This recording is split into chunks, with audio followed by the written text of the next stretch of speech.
언약은 1946년 신소녀지에 발표한 단편 역사소설입니다.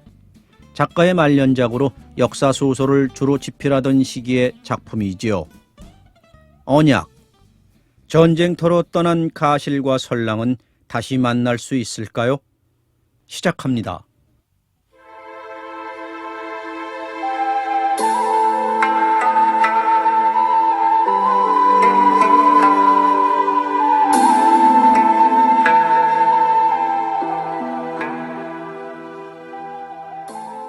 딱한 일이었다. 70줄에 든 늙은 아버지.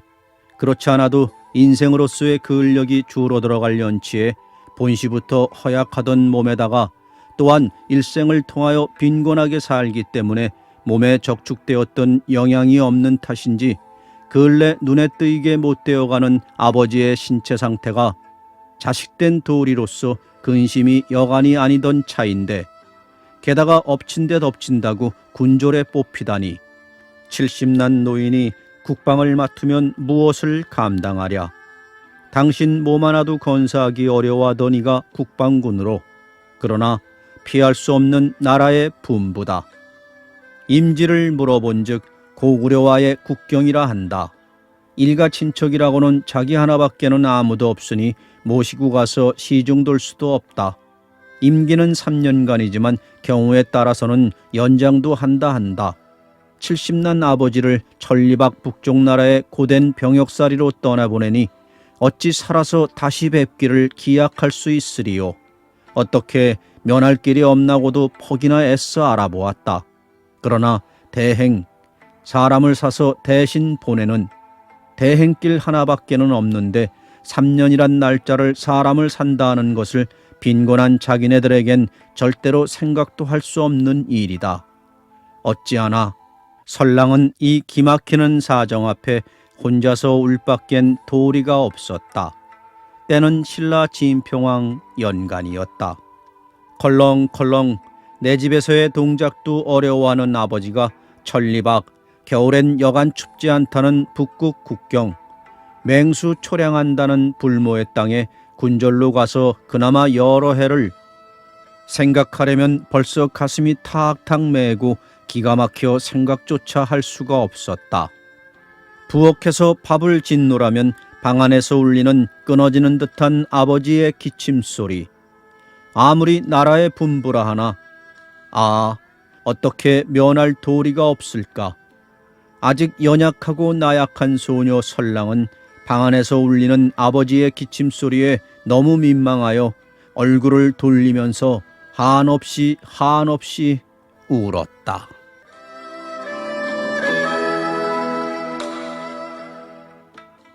이 설씨 집안에 구세주가 나타났다. 이웃에 사는 가실이란 젊은이였다. 가실은 설씨 집안의 딱한 사정에 동정하였다. 그리고 자기가 설로인을 대신하여 군절로 가기로 자원하고 나선 것이었다.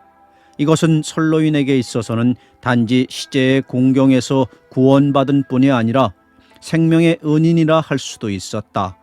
병약한 70노인이 삭북지방에 병절로 간다는 것은 죽는다는 것과 마찬가지다. 인제는 자기가 3년 안에 죽는다 할지라도 딸의 따뜻한 간호를 받으면서 편안히 자리에서 죽을 수가 있다. 이런 고마운 일이 어디 있으랴. 너무도 미안하이그리여. 저야 젊은 놈아 수삼년 딴 데 가서 고생을 한단들 뭐입니까? 그저 고마워. 늙은 눈에서 줄줄 눈물을 흘리며 가실의 손을 잡고 놓을 줄을 몰랐다. 자기를 대신하여 병절로 떠나는 젊은이를 위하여 설로인은 술 한 항아리를 빚고 장도를 축복하였다. 그리고 그 좌석에서 여보게, 내 저 딸 계집애 보잘것없는 철부지지만 동네에서 그래도 모두 얌전하다고 그래. 자네만 싫다고 않는다면 자네 장차 역치르고 돌아와서 일생을 거두어주면 다행이겠네. 이런 말을 하였다. 설랑은 아직 겨우 15살의 소녀였지만 얌전한 평판이 동네에 높았었다. 너무 과람하십니다. 3년 치르고 돌아와서 노인님 300년 더 모시리다. 가실인 떠남에 임하여 자기가 기르던 한 마리의 말을 끌고 설랑에게 왔다. 천하의 양마인데 내가 떠나면 먹여 기를 리가 없소. 내 대신으로 잘 길러서 후일 쓸 때 있을 때에 쓰도록 합시다. 성례는 하지 않았지만 거울을 쪼개어 절반씩 나누어서 후일에 심표로 하기로 하고 가실인 설시부녀의 성심의 전별을 받으면서 임지 북국을 향하여 떠났다. 아직 아무것도 모르는 순진한 소녀 설랑이었다. 자기의 집안을 이 난경에서 구하고 늙은 아버지를 구한 가실인 설랑에게 있어서는 하느님이었다. 그 하느님에게 대하여 진심으로서의 감사의 염이 가슴에서 우러나왔다. 감사해야겠으니 혹은 감사히 생각지 않으면 사람이 아니니 등에 의무거나 의식감에서 나온 감사가 아니었다. 그저 황송하고 감사하였다. 아무 관계도 없는 가실이가 무슨 때문에 남들은 자신의 몫에 닿은 일에도 할 수 있는 것은 피하려거든 가실인 무슨 때문에 자진하여 이 고역을 샀는가. 아버지의 말씀을 들으면 이 뒤 가실이가 무사히 돌아오면 이 날을 가실이에게 시집 보낸다고 약속했다 한다. 그러나 시집이 아니라 시집보다 더한 일이더라도 가실이의 신세에 대해서야 무엇이 과하랴. 가실이를 위해서라면 시집보다 더한데라도 가드리리라. 그로부터 설랑의 성격은 퍽이나 변하였다. 남에게 좋은 일을 하면 그 좋은 일을 받는 사람이 얼마나 고마운지 그 점을 몸소 체험한 설랑은 더욱이 가실이가 자기 몸을 희생하면서까지 남에게 좋은 일을 한 것을 몸소 받아본 설랑은 그 뒤부터는 할 수 있는 것 남에게 좋은 일은 따라다니면서 행하였다.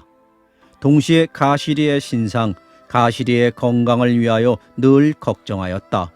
바람이 맵던가 사납던가 할 때는 북극은 춥다는데 하고 걱정하였다. 새 옷 입은 사람을 볼 때거나 옷을 갈아입을 때마다 옷도 빨아주고 지어줄 사람도 없을 가실일 근심하였다. 맛있는 과일이나 음식과 대할 때는 그것도 이런 것이 있을까 마음 썼다.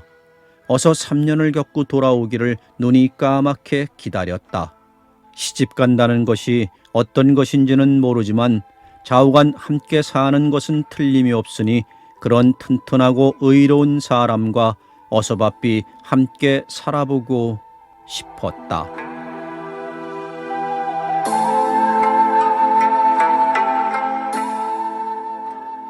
1년도 좌우간 지났다. 2년도 지났다. 3년도 다가서 인제 오나 보다고 오늘이나 기다릴 때에 의외의 보도가 설랑의 귀를 놀라게 하였다. 나라에 사정이 생겨서 3년 교체가 한 바퀴 연기되어 더 3년을 있어야 한대 하는 것이었다.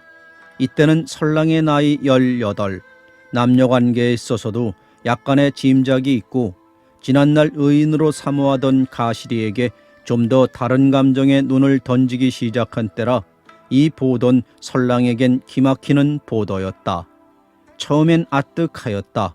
아버지께는 면구스럽기도 하고 해서 그런 기색은 감추고 보이지 않았지만 구미까지 딱 줄고 밤에는 잠까지 못 자도록 그 보도는 설랑에겐 가슴 아픈 보도였다. 그런데 딸의 이런 감정은 전혀 알 길이 없는 아버진 진실로 의외의 말을 꺼내었다. 설랑에게 딴 데 좋은 자리에 시집을 가란 것이었다. 아버지, 그게 무슨 말씀이셔요? 가실이와의 약속이 있지 않습니까? 그러기에 약속대로 3년을 기다리지 않았느냐? 과년했다가는 후회 막급이니라. 아버님, 가시리가 아버님을 대신해서 기근 신고에 적경에 목숨 내놓고 중군하지 않았습니까? 그 신세를 사람으로 신세를 모르면 금수보다 무엔 낫겠습니까? 좀 생각해 보세요. 딸에게 금수로 책망을 들은 늙은 아버진 과거의 가시리의 은공이 비로소 생각이 났던지 다시는 거기 대해서는 말이 없었다. 연기된 3년간 진실로 애타는 마음으로 기다렸다. 의인이요 은인인 가시를 기다리는 것이 아니라 이번이야말로 남편을 기다리는 아내의 마음으로 기다렸다. 3년이란 기약이 움직일 수 없는 절대적의 기약이 아니요 과거의 경험으로 미루어 경우에 의지하여서는 또다시 연기될 수도 있는 융통성 있는 기약이란 점이 설랑에겐 불안하였다. 좌우간 또다시 연기되고 안 되고는 그때 당해볼 일이고 기약이나 어서 이루가죠. 일찍이 가실의 몸에 불행이나 없으소사 하고 기원하던 그 기원의 정성에 지지 않을 정성으로 기원드렸다. 설랑의 아버진 부모로서 또한 딸 때문에 걱정하였다. 아버진 근일 몸이 갑자기 더 쇠약하여 가고 늙음이 현저히 더 나타났다. 그제보다 어제, 어제보다 오늘 매일매일 눈에 보이게 더 쇠약해 간다. 70을 지난 아버지니 이 쇠약은 그의 인생의 마지막으로 보아야 할 것이다. 자식된 욕심은 그렇지 않아 좀 더 여유를 보고 싶지만 나날이 더하여 가는 늙음은 약간의 안심도 허락치 않는다. 이 나날이 더해가는 늙음을 스스로도 깨달을 수 있는 늙은 아버진 부모된 마음으로 자기보다도 딸을 더 걱정하였다. 자기의 늙음은 피할 수 없는 운명이거니와 딸의 늙음은 잘 전환하면 도리어 행복으로 바꿔놓을 수가 있겠으므로 그것 때문에 속을 썼다. 다시 딸에게 시집가란 말을 꺼내든가 했다가는 큰일을 날 형편이라 딸에게는 말을 못하고, 그러나 아버지 된 생각에는 딸이 아무리 가실에게 대한 의리로 시집을 안 간다 버틸지라도 속여서라도 억지로라도 보내놓으면 그것은 음양의 화인이 장차 행복이 되리라. 이러한 판단 아래서 몰래 사람을 놓아서 정혼을 하여버렸다. 그리고 딸에게는 몰래 혼인날까지 받았다.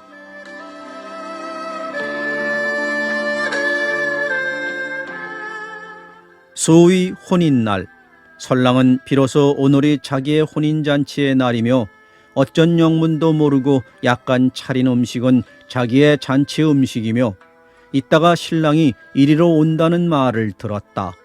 설랑은 다만 기가 막혔다. 그 방을 뛰쳐나와 조용한 방을 찾아 들어갔다. 아버지에게 행패라도 하고 싶었다. 단지 의리와 의를 모르는 아버지로 볼 때는 행패도 할 수가 있었다. 그러나 지금 가실에게 다만 은인이요 의인이란 감정 이외에 자기 혼자로서의 유다른 감정을 품고 있는 설랑은 자기의 사삿감정으로 아버지에게 행패를 하는 것 같아서 차마 그럴 용기가 없었다. 게다가 3년 전보다도 말이 못되게 늙으신 아버지, 또한 초만치도 아버지 당신을 위해서가 아니고 전혀 자기, 설랑을 위해서 하신 일이매랴. 아버지를 원망하든가 좋지 않게 보든가 하는 일은 당연 그만두자. 그러나 가시리에게 대한 의리, 은혜, 어느 점으로 보든가 간에 아버지의 분부많은 복종을 할 수가 도저히 없다. 이 집을 벗어나서 도망하자. 가시리에 있는 곳이 북극 고구려라니 고구려가 어느 방향으로 붙였는지 얼마나 먼 곳인지는 전혀 모르는 바이나 길에서 만나는 사람에게 묻고 또 물어서 천리면 천리, 말리면 말리, 좌우간 가보자. 사람이 가는 곳이니 낸들 어찌 못 갈 것인가. 신랑이란 사람이 낚기오러 온다 하니 그 전에 이 집을 떠나자. 설랑은 아버지의 방에 다시 잠깐 들어갔다. 모르게나마 하직을 하기 위해서였다. 떠나는 몸이니 떠나는 이 마지막 순간에나마 아버지께 불평의 안색을 아니 보이고자 억지로 얼굴에 화기를 장식한 것이었다. 딸에게 일종의 죄를 범한 늙은 아버진 딸이 무슨 항이나 할까 하고 내심 적지 않게 겁을 먹고 있던 차에 설랑이 비교적 온화한 얼굴로 들어오므로 몹시 미안하고 거북한 태도가 역력히 나타나 있었다. 몸이 아프든가 한 데는 없느냐? 없어요. 늙은 아버진 무슨 이야기를 연해해서 방안의 기분을 무겁지 않게 전환하려고 애를 쓰는 것이 분명하였다. 그러나 설랑은 다만 잠깐 아버지와 조용히 마주 앉아 다시 뵙지 못할 아버지와의 마지막 회견, 하직을 고요한 마음으로 하고 싶었다. 아버지가 너무나 다변한 데 불쾌하여 설랑은 예정보다 빨리 몸을 일으켰다. 아버지, 하직이 올시다. 하직이 올시다. 아버지는 모르지만 자기는 하직하려 들어왔던 설랑은 쏟아지려는 눈물을 억제하고 나왔다. 방 안에서는 죽자하고 울음을 참았지만 방 밖내 나서면서는 더 참을 수 없어서 문고리를 잡고 울었다.